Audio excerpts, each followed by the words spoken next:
턱이 빠지는 분들은 대부분 거북목이라고 보면 됩니다.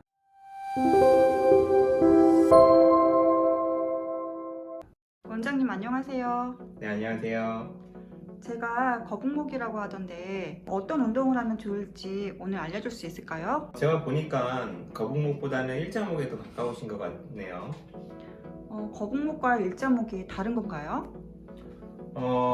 네, 이게 거북목과 일자목이 어떨 때는 비슷한 의미로 쓰일 때도 있고요. 또 이제 좀 다르게 쓰일 때도 있어요. 일단은 설명을 드리면은 이제 이게 목이고 여기가 앞이고 뒤면은 원래 이제 그 목은 7개의 뼈로 되어 있고요. 이게 앞으로 이렇게 볼록한 모양, 이 전만이라 그러는데 이런 모양을 하고 있는 게 정상인데요. 거북목이든 일자목이든 이제 이렇게 전만이 없어지고 이렇게 일자로 되어 있는 이런 모습을 하고 있을 때가 많습니다. 근데 원래는 이렇게 돼야 되는데 이렇게 변했다면은 머리가 약간 뒤에 있다가 좀 앞으로 이동하게 되겠죠. 그래서 처음에는 일자목이다가 더 심해져서 거북목이 됐다가 더 심해져서 아예 역시자가 된다 이렇게 좀 진행형으로 설명을 하는 경우도 있고요. 근데 체형으로 설명할 때는 또 아예 일자목 체형과 거북목 체형은 좀 아예 다르게 보는 그런 시각도 있습니다. 예를 들어서 이 목에서 조금 벗어나서 더 이렇게 그 척추 전체를 볼 때는 거북목은 등이 조금 이렇게 구부정한 이런 패턴을 이야기한다고 할 수 있는데요. 이제 등이 굽으면 당연히 머리가 앞으로 거북이처럼 쭉 빠지게 되겠죠. 그래서 거북목은 등이 굽은 체형이다 이렇게 볼 수도 있습니다. 제가 예를 들어서 이렇게 등이 좀 구부정하다고 하면은 머리가 앞으로 가면서 척추가 그대로 있다면은 시선이 땅바닥을 향하게 되겠죠. 근데 우리가 땅만 보고 살 수는 없으니까 이 상태에서 전면을 보고 컴퓨터를 하든 스마트폰을 보든 하겠죠. 그래서 고개를 탁 들고 있는 이런 자세가 많이 하게 되고요.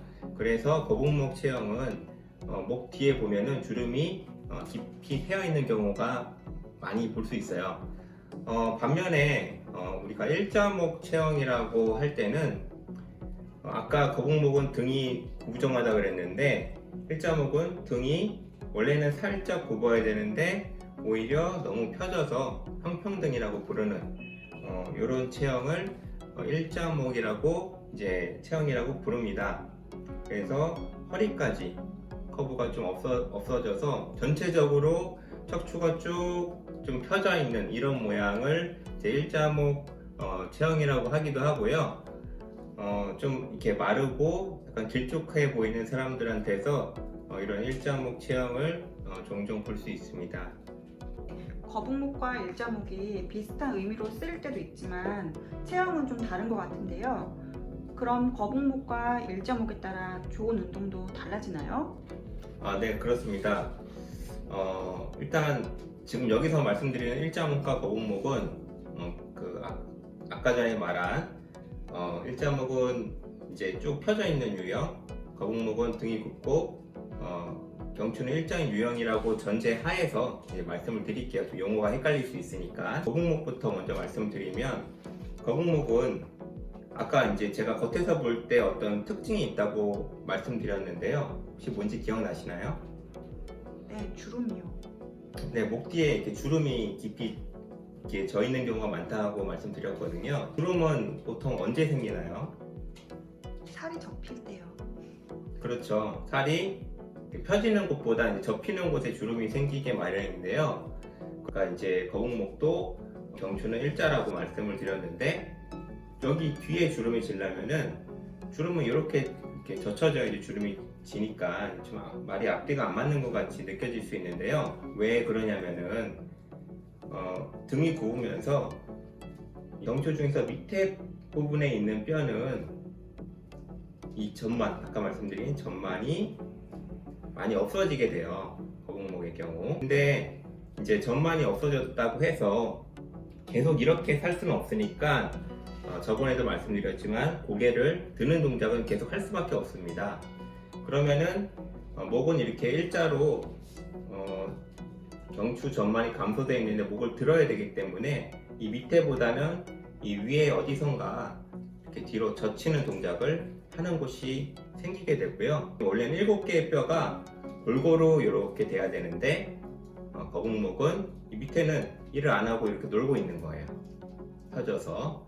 그리고 위에서 어디선가만 깔딱깔딱 이렇게 젖혀지게 되고요. 그래서 거기에는 주름이 강하게 지게 되겠죠.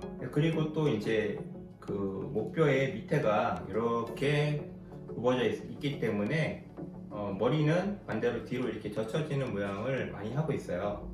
이거 어디서 볼 수 있냐면요. 거북목인 분들은 딱 눕잖아요. 누우면은 뭐라 그랬죠? 등은 굽어 있고 경추 밑에도 굽어 있고 두개골은 뒤로 젖혀지게 되니까 턱이 이렇게 들리는 이런 모양을 하고 있는 경우가 많습니다. 거북목분들 누우면은 베개 안 되면은 이렇게 목이 젖혀져요. 그래서 턱이 빠지는 분들은 대부분 거북목이라고 보면 됩니다. 자, 그래서 이제 원래 일자목에는 이렇게 신전 운동, 일자니까 뒤로 젖히는 운동을 해야 된다라고 신전 운동을 많이 시키는데요. 저희는 거북목의 경우 그냥 단순하게 뒤로 젖히세요 이렇게 하면은 조금 안 좋을 수도 있다고 생각을 해요. 왜냐하면은 아까 말씀드린 것처럼 얘네 밑에는 놀고 있거든요. 근데 정작 우리가 뒤로 젖혀야 되는 거는 이 밑에 뼈들인데 내가 그냥 젖히세요 하면은 원래 딱 젖히던 그 부위만 또 이렇게 젖히게 될 거거든요. 그러면 안 그래도 얘는 얘 혼자 일하고 있는데 또 이 젖히는 운동을 시킬 필요가 없고 오히려 더 나빠질 수도 있겠죠. 그래서 저희의 목표는 얘를 신전 운동을 시키되 그 힘을 되도록이면 이 밑에 목뼈 쪽으로 더 많이 가도록 하는 게 목표입니다. 자, 이런 관점에서 이제 직접 어떻게 신전 운동을 하는지 한번 보여드릴게요.